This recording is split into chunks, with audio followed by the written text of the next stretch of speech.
ప్రతి వీడియో యొక్క డిస్క్రిప్షన్లో నోట్స్ లింక్ అనేది ప్రొవైడ్ చేశాను. అక్కడికి వెళ్ళి దాని మీద క్లిక్ చేస్తే డైరెక్ట్ టెలిగ్రామ్ ఛానల్లో నోట్స్ అనేది ఓపెన్ అవుతుంది. ఓకే, స్క్రోల్ చేస్తే అన్ని సబ్జెక్ట్స్ ఏవైతే ఉన్నాయో అన్ని సబ్జెక్ట్ యొక్క నోట్స్ మీకు టెలిగ్రామ్ ఛానల్లో దొరుకుతుంది. ఓకే, యూనిట్ 4 కార్బోనైల్ కాంపౌండ్స్ అంటే అల్డిహైడ్స్ అండ్ కీటోన్స్ డిస్కస్ చేద్దాం. ఓకే, ముందుగా మనకు బేసిక్ థింగ్ వచ్చేసి కార్బోనైల్ కాంపౌండ్స్ అంటే ఏంటిది. మనకు ఎక్కడైతే సి డబల్ బాండ్ ఉంటుందో సైడ్స్కి వేరే మాలిక్యూల్స్ ఏవైతే అటాచ్ అయి ఉంటాయో వాటిని మనం కార్బోనైల్ కాంపౌండ్స్ అంటాం. సింపుల్గా సి డబల్ బాండ్ అని పట్టుకోవాలంటే వాటిని మనం కార్బోనైల్ కాంపౌండ్ అంటాం. ఎగ్జాంపుల్ దీనికి ఇక్కడ మనకు అల్డిహైడ్ ఉంది. ఓకే, ఒకవైపున మనకు అల్కైల్ గ్రూప్ అటాచ్ అయి ఉంటుంది, ఇంకో వైపున ఇది హైడ్రోజన్ అనేది అటాచ్ అయి ఉంటుంది. ఓకే, అల్కైల్ గ్రూప్ అంటే మిథైల్ కావచ్చు, ఇథైల్ కావచ్చు, అలాంటివి. ఓకే, వాటిని మనం అల్డిహైడ్ అంటాం.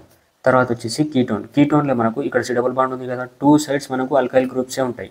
ఓకే, తర్వాత వచ్చేసి అలాగే కార్బాక్సిలిక్ యాసిడ్లో కూడా మనకు ఇక్కడ సి డబల్ బాండ్ ఉంది కదా, ఒకటి అల్కైల్ గ్రూప్ ఉంటుంది, ఒకటి OH గ్రూప్ హైడ్రాక్సీ గ్రూప్ అనేది ఉంటుంది. అలాగే ఈస్టర్లో మనకు సి డబల్ బాండ్ ఉంది ఇక్కడ. ఓకే, ఇక్కడ వచ్చేసి మనకు అల్కైల్ గ్రూప్, ఇక్కడ వచ్చేసి OR గ్రూప్ ఉంది. తర్వాత వచ్చేసి అమైడ్, ఇక్కడ వచ్చేసి అల్కైల్ గ్రూప్, ఇక్కడ వచ్చేసి అమైడ్ గ్రూప్, నైట్రోజన్ గ్రూప్ అనమాట. ఓకే, ఇలాగా మనకు ఇవన్నీ కార్బోనైల్ కాంపౌండ్స్ ఉంటాయి. ఓకే, ఇప్పుడు మనం ప్రిపరేషన్ ఆఫ్ అల్డిహైడ్స్ అండ్ కీటోన్స్ చూద్దాం. ఓకే, ఫస్ట్ వచ్చేసి మనకు reduction of acid chlorides from acid chlorides అనమాట. ఓకే, యాసిడ్ క్లోరైడ్స్ నుంచి రిడక్షన్ చేస్తే మనకు అల్డిహైడ్స్ అండ్ కీటోన్స్ అనేటివి ప్రొడ్యూస్ అవ్వాలి. ఫస్ట్ వచ్చేసి మనకు యాసిడ్ క్లోరైడ్స్ అంటే ఏంటివో చూద్దాం. యాసిడ్ క్లోరైడ్ అంటే ఒకవైపున మనకు అల్కైల్ గ్రూప్ ఉండి ఇంకో వైపున క్లోరైడ్ ఉంటే వాటిని మనం యాసిడ్ క్లోరైడ్స్ అంటాం. ఫర్ ఎగ్జాంపుల్ మనకు ఇదేది మిథైల్. ఓకే, మిథైల్ ఉంది కదా, ఇక్కడ C double bond CCl3. Okay, దీన్ని మనం అసిటైల్ క్లోరైడ్ అని అంటాం.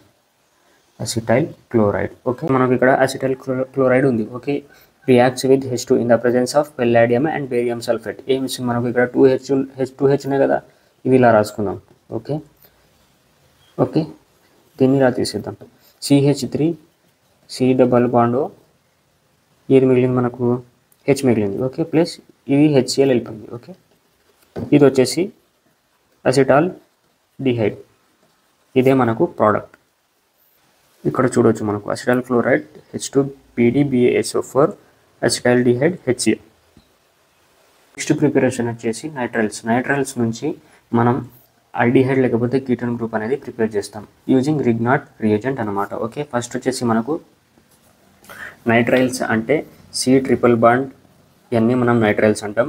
రిగ్నాట్ రియేజెంట్ అంటే మనకు CH3MgCl, దీన్ని మనం గ్రిగ్నాట్ రియేజెంట్ అంటాం. ఓకే, వీటి రెండింటిని యూజ్ చేసి మనం ఇప్పుడు అల్డిహైడ్ లేదా అసిటోన్ అనేది కీటోన్ అనేది ప్రిపేర్ చేస్తాం అనమాట. ఓకే, ఇక్కడ వచ్చేసి మనకు నైట్రైల్ గ్రూప్ ఉంది. ఓకే, సో మనం ఈ మొత్తం కాంపౌండ్ని ప్రొపియోనో నైట్రైల్ అంటాం. ఓకే, రియాక్ట్స్ విత్ CH3MgCl అంటే గ్రిగ్నాట్ రియేజెంట్. ఓకే, సో మనకు ఇక్కడ CH3 ఏదైతే ఉంటుందో ఇది వచ్చేసి మనకు ఇక్కడ అటాక్ చేస్తుంది ఈ కార్బన్ మీద, అండ్ MgCl ఏదైతే ఉంటుందో ఈ నైట్రోజన్ మీద అటాక్ చేస్తుంది.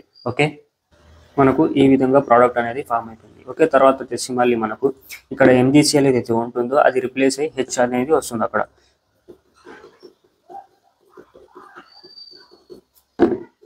CH3. ఓకే, తర్వాత వచ్చేసి H2Oని యాడ్ చేయాలి. ఓకే, మనకు ఇక్కడ H2Oలో మనకు 2 హైడ్రోజన్స్ ఉన్నాయి. ఓకే, సో మనకు ఇక్కడ NH ఉంది కదా, ఈ 2 హైడ్రోజన్స్ ఏవైతే ఉంటాయో NH3తో యాడ్ అయ్యి మనకు NH3 అనేది ఫామ్ అవుతుంది. Okay, CH3 CH2 C double bond O. Okay, ఇది వచ్చేసి CH3. ఇప్పుడు NH3 ఫామ్ అయింది కదా, అది మనకు ఇక్కడ రిలీజ్ అయిపోతుంది అనమాట. ఓకే, సో మనకు ఇది వచ్చేసి ప్రోడక్ట్ ఫామ్ అయిపోయింది. C double bond O group ఉంది కదా, మనకు కీటోన్ గ్రూప్ అనేది ఫామ్ అయిపోయింది. అంటే మనకు బ్యూటేన్ 2 అన్నమాట దీని పేరు వచ్చేసి. ఓకే, యాక్చువల్గా దీన్ని మనం నార్మల్గా కీటోన్ అంటాం. సో మనకు ఐప్యాక్ నేమింగ్ వల్ల మనకు బ్యూటేన్ 2 అని అంటాం. ఓకే, తర్వాత వచ్చేసి రియాక్షన్స్ చూద్దాం. Reaction with hydrogen cyanide. Okay, hydrogen cyanide అనేది మనకు అల్డిహైడ్స్ లేకపోతే కీటోన్కి యాడ్ చేసి మనకు ఏమొస్తుంది ప్రోడక్ట్, సైనోహైడ్రిన్ అనే ప్రోడక్ట్ అనేది ఇస్తుంది అనమాట. Okay, it is nucleophilic addition reaction.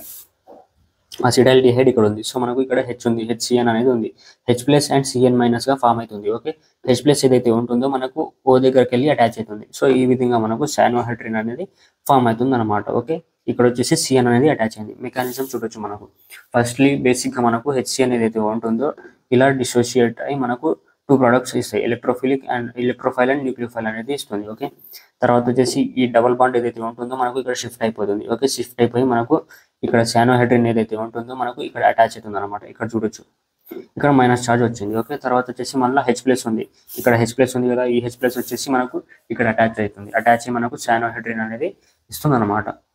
Reaction with NH2G derivatives, మనకు ఆల్డిహైడ్స్ ఏవైతే ఉంటాయో NH2G డెరివేటివ్స్తో రియాక్ట్ అవుతాయి. ఓకే, మనకు NH2G డెరివేటివ్స్ అంటే మనకు ఫస్ట్ వచ్చేసి ఇమైన్ ఉండొచ్చు.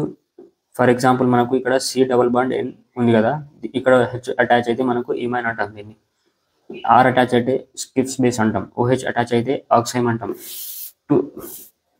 G ప్లేస్లో ఉన్నాయి ఇవన్నీ. ఓకే, G అంటే ఏంటిది, మనకు హైడ్రోజన్ ఉండొచ్చు, లేకపోతే హైడ్రాక్సీ గ్రూప్ ఉండొచ్చు, లేకపోతే CH3 గ్రూప్ ఉండొచ్చు. అదే ఇక్కడ ఉన్నాయి, హైడ్రోజన్ ఉండొచ్చు, లేకపోతే మిథైల్ గ్రూప్ ఉండొచ్చు, లేకపోతే హైడ్రాక్సీ గ్రూప్ ఉండొచ్చు. ఓకే, ఫస్ట్ వచ్చేసి మనం ఇమైన్ చూద్దాం ఇప్పుడు. Reaction with ఇమైన్.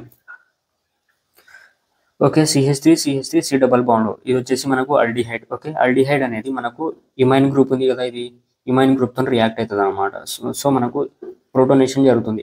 ఈ H ఏదైతే ఉంటుందో మనకు ఇక్కడ అటాచ్ అవుతుంది. ఓకే, ఇక్కడ చూడవచ్చు OH అనేది ఫామ్ అయిపోయింది. ఓకే, ఈ H అనేది వెళ్ళిపోయింది. మనకు ఇప్పుడు NH అనేది మిగిలింది. ఓకే, ఈ NH ఏదైతే ఉంటుందో మళ్ళీ ఈ కార్బన్ మీదనే అటాక్ చేస్తుంది. ఓకే, అటాక్ చేసి మనకు ఈ విధంగా ప్రోడక్ట్ అనేది ఫామ్ అయింది. ఓకే, తర్వాత వచ్చేసి మనం H2O అని రిలీజ్ చేస్తాం. -H2O రిలీజ్ అయిపోయింది. సో మనకు CH3 C double bond NH product అనేది ఫామ్ అయిందన్నమాట. ఈ విధంగా ఈ రియాక్షన్ అనేది జరుగుతుంది. నెక్స్ట్ వచ్చేసి reaction with ROH. Aldehydes and ketones react with alcohols in the presence of HCl gas to form acetal. Okay, HCl gas ప్రెజెన్స్లో మనకు రియాక్షన్ అనేది జరిగి అసిటాల్ అనే ప్రోడక్ట్ని ఇస్తుంది. 2 molecules of alcohol is added to carbonyl group. Okay, and 1 molecule of water is eliminated. Water అనేది eliminate అయిపోయింది. So మనకు ఇది వచ్చేసి అల్డిహైడ్ గ్రూప్. ఓకే, దీన్ని అసిటాల్డిహైడ్ అంటాం. ఓకే, 2 molecules ఆఫ్ ఇది ఏది ఆల్కహాల్ గ్రూప్. ఓకే, OH అంటే మనకు ఆల్కహాల్ అనమాట. సో 2 moles ఉన్నాయి, 2 molecules ఉన్నాయి. Okay, 2 molecules of alcohol group HCl gas ప్రెజెన్స్లో మనకు అసిటల్ అనేది ఇస్తుంది. సో మనం దాని యొక్క మెకానిజం ఇప్పుడు చూద్దాం. మనకు ఇక్కడ ఏదైతే ఉందో ఇది ఆల్డిహైడ్. ఓకే, ఇది వచ్చేసి ఒక ఆల్కహాల్ మాలిక్యూల్ అనమాట. ఓకే, ఇక్కడ ఒక ఆల్కహాల్ మాలిక్యూల్ ఉంది, ఇక్కడ ఒక ఆల్కహాల్ మాలిక్యూల్ ఉంది. ఓకే, సో మనకు C2H5O- ఏదైతే ఉంటుందో ఈ కార్బన్ని అటాక్ చేస్తుంది. ఓకే, మనకు ఈ డబల్ బాండ్ అనేది ఇక్కడ షిఫ్ట్ అయ్యి మనకు ఇక్కడ మైనస్ ఛార్జ్ అనేది వస్తుంది. ఓకే, ఇక్కడ చూడొచ్చు మనకు CH3 C2H5O- ఉంది కదా, ఇక్కడ CH ఉంది అండ్ ఇక్కడ హైడ్రోజన్ అనేది అటాక్ అయింది. ఓకే, అటాక్ అయ్యి మనకు OH గా ఫామ్ అయింది. తర్వాత వచ్చేసి ఇంకో మాలిక్యూల్ ఆఫ్ ఆల్కహాల్ అనేది వస్తుంది. సో మనకు ఇది మళ్ళీ అటాక్ చేస్తుంది. అటాక్ చేసి మనకు ఈ విధంగా ఫామ్ అవుతుంది అనమాట. ఓకే, సో ఇక్కడ చూడొచ్చు మనం OC2H5 సో అసిటల్ గ్రూప్ అనేది ఫామ్ అయింది. మనకు ఇక్కడ H2O అనేది రిలీజ్ అయిపోయింది.